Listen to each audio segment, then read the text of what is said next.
বছর ঘুরে চলে এলো আরেকটি এসএসসি ফলাফলের দিন। সকাল থেকেই শিক্ষার্থীদের মধ্যে উৎকণ্ঠা আর প্রতীক্ষার পর অবশেষে পাওয়া গেছে ফলাফল। এরই মধ্যে হয়তো সকলেই জেনে গেছে তাদের ফলাফল। তবে এবার আপনাদেরকে জানিয়ে দিব ঢাকার নামকরা বিদ্যালয়গুলো কেমন করলো এবছরের এসএসসি পরীক্ষায়। ভিকারুন্নেসা নুন স্কুল অ্যান্ড কলেজ স্বনামধন্য এই বালিকা বিদ্যালয়টি এবারও পাশের হার দিয়ে চমকে দিয়েছে।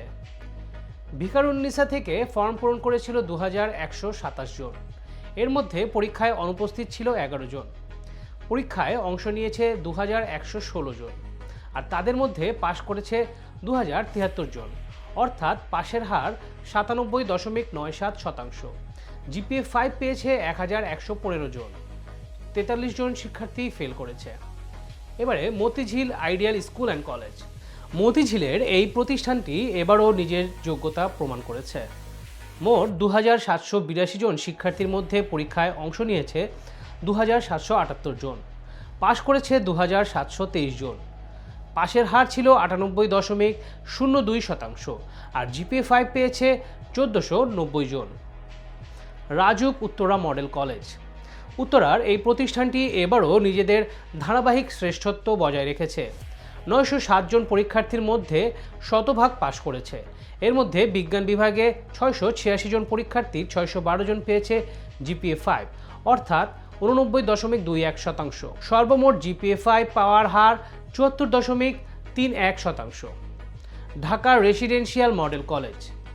মোহাম্মদপুরের ঐতিহ্যবাহী এই শিক্ষা প্রতিষ্ঠানটি এবারও নিজের সুনাম ধরে রেখেছে। 651 জন পরীক্ষার্থীর মধ্যে পাশ করেছে 649 জন।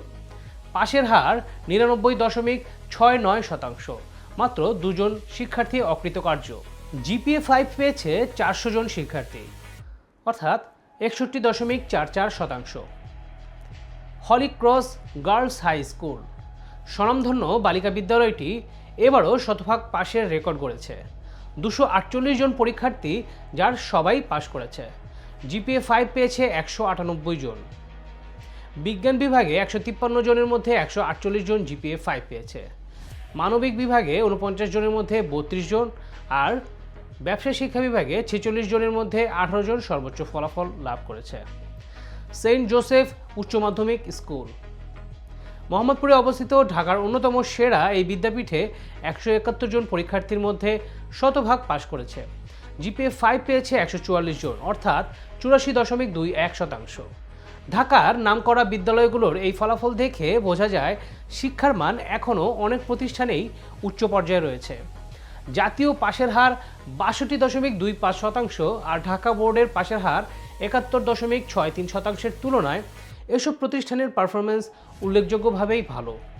শিক্ষার্থীদের এই সাফল্য শুধু তাদের নিজস্ব কৃতিত্বই নয়, বরং শিক্ষক, অভিভাবক এবং প্রতিষ্ঠানগুলোর নিরলস প্রচেষ্টারই ফসল।